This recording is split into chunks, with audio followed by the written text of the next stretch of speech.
Hello everyone, my name is Asmaa Kurdi, and I'm going to be talking about my graphic design capstone project.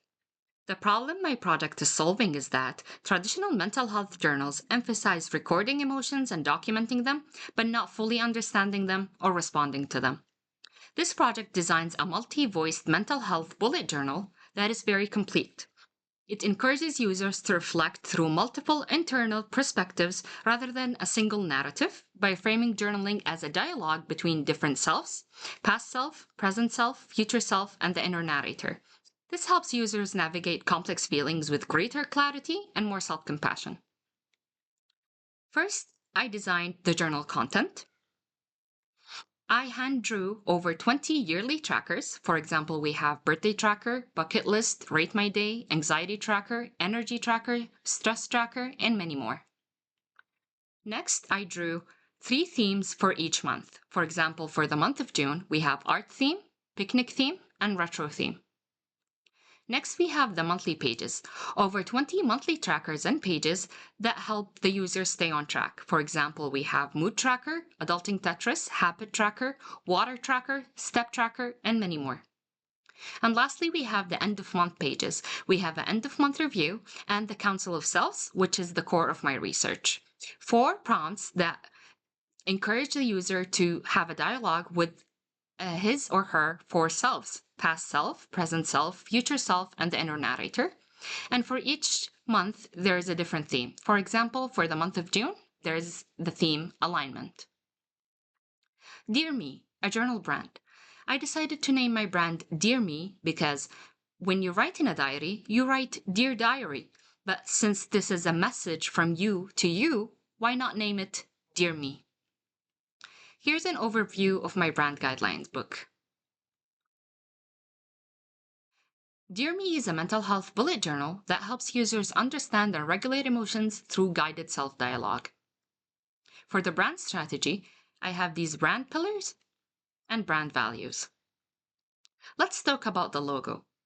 I wanted my logo to include the following elements: a handwritten script, which means intimacy and authenticity, an open book, which means vulnerability and reflection, and lastly, extended line and pencil, which means continuous process. The overall message is that Dear Me is not just a journal, it is a safe space to meet and understand oneself. Here's the logo structure: clear space, minimum size for both printed and digital, logo placement, logo proper and improper usages, and now the colors. I wanted my primary colors to be white and black. And for the secondary color palette, here are 4 rejuvenating colors that give life to my brand. Here are the correct color combinations and the logo with those color combinations. Here are the color don'ts. And next we have typography. For the heading typeface, I wanted my font to be apricots. For the subheading typeface, it's scripter. For the body text typeface, it's dreaming out loud. And here are the typographic don'ts. For the brand applications, I first designed a personal business card that matches the theme of my journal, a thank you card, and when you flip it, it's a Second Life packaging instructions on how to grow mung beans inside your own packaging, something I will expand more on later. Advertisement posters, over 30 hand-drawn stickers, and a brochure that tells you what is a mental health bullet journal. For the product, this is how I envisioned my mock-up to be: the packaging, and the layout or grid for the journal pages. And this concludes my brand guidelines book. So let's talk more about the Second Life packaging concept. Instead of taking everything out of the packaging and then throwing the packaging away, why not giving a second life, a second purpose? So with each packaging, there's going to be a cotton sheet included and a small packet that has mung beans. And with those instructions, you get to grow mung bean sprouts. You can consume them later, they're very nutritious, or you can keep watering them and they turn into plants with leaves. For the boot design, I wanted it to be a cozy bedroom corner because this is where you draw and write and journal.